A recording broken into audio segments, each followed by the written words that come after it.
Yeah, I agree with that.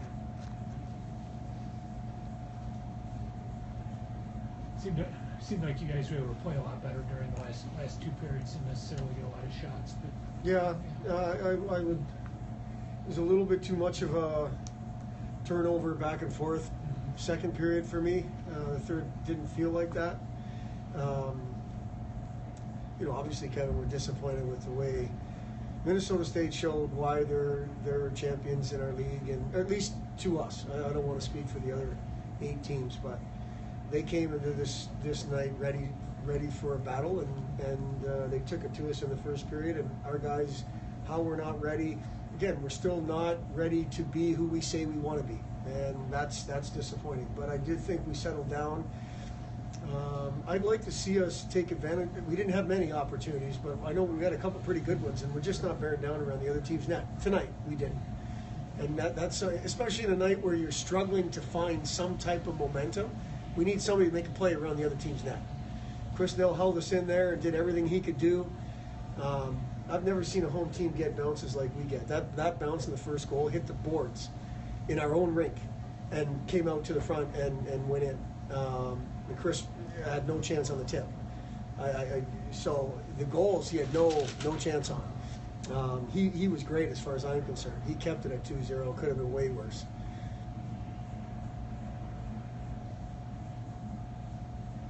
what was the explanation you got for the fact that Minnesota State 500 major wasn't a game misconduct? I think the rule, Kevin, spells it out pretty. The call was basically a vulnerable player interference. So they didn't think it was head contact. They thought it was low. I haven't watched it, but that's the way it was described. So the way it was described to me was exactly the way I think the rule reads. It's a 5-minute interference call, and basically it's protecting the vulnerable player, which Spiza was looking back for a puck, and he got hit. So I don't think they thought it was head contact, and that's the only reason it would be a game misconduct if there was head contact there. So the fact that he left his feet and maybe I thought where I was standing, Kevin, that he left his feet, but then he told me it'd be a 5-minute charging, in which case there would be no game misconduct with a charging either. Because I said the same thing, and that's the explanation I got. And I'm not disputing the explanation. He was very confident about the call. They thought it was low, but he was vulnerable, and it was an interference call. But that hit looked way worse than the Mercy. I mean, I can tell you, Kevin, I haven't watched the Tyler one or theirs like I watched ours. Mercer's hit was completely undisciplined. That was right from behind. There was no reason to make that hit at all. That was us trying to create momentum and us trying to get engaged in a battle that we weren't engaged in. That's not what we're going to do. That was undisciplined, and there's no reason for that. And we made a bad situation worse by doing that. That's not the poise and the focus that we expect and demand from this program. Theirs, I don't know if it looked worse or not. You'd have to watch it back. I explained what the guy told me. What was the biggest challenge that they showed towards your team? The biggest challenge? Yeah. They were ready for a fist fight, and we weren't. That was the biggest challenge. I don't know if you've seen many fist fights, but when you see a fist fight and one guy's ready and the other guy isn't, it usually doesn't go well for the guy that's not ready. And we weren't ready. We weren't ready. I don't know why. I take full responsibility, but we weren't ready. We talk about battling. We talk about playing the game a certain way, and for us not to be ready in the first period is not right. That comes back to the coach. So we'll pick ourselves up and we'll get right. Good. Mm-hmm. Thanks. Thank you.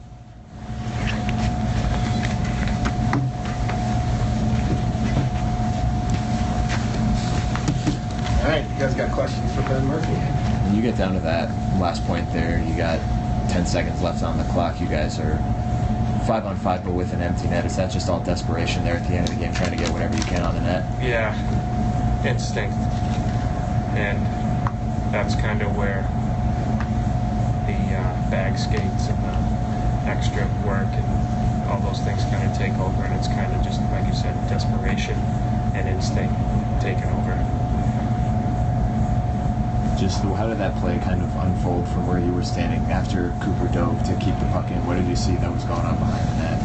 I kind of blacked out, but it got rimmed down the thing. And then next thing you know, Mac Polkamp turned around, and as he got it, I was like, if this comes to me, it goes in my stick, it goes in. I don't know what I'm going to do, but somehow it happened, and blessed for it.